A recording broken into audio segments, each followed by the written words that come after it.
Hello friends,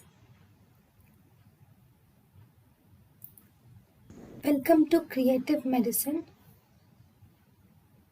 In this lecture, we will learn about Now, in the viral encephalitis, now diagnosis of viral encephalitis. Okay, further diagnosis of viral encephalitis, first and foremost, we should get an MRI of the brain.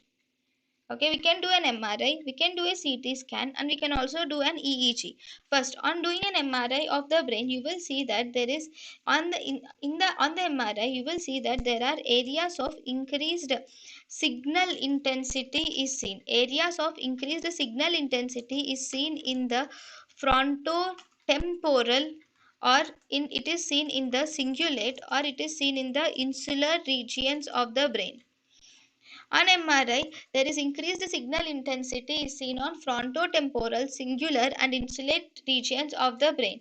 And if you do a CT scan, it is almost similar to the MRI, where there are temporoparietal areas of low absorption or mass effect, and contrast enhancement is seen in the CT scan.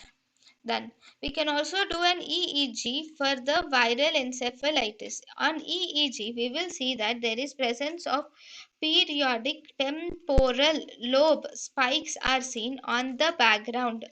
There is periodic temporal lobe spikes are seen on the background of slow or low amplitude activity. On the slow or low amplitude activity, we see that temporal lobe spikes are seen. Like it is something like that. There are low amplitude activity are seen. Suddenly at the temporal lobe, there is spikes are seen with again low amplitude activity.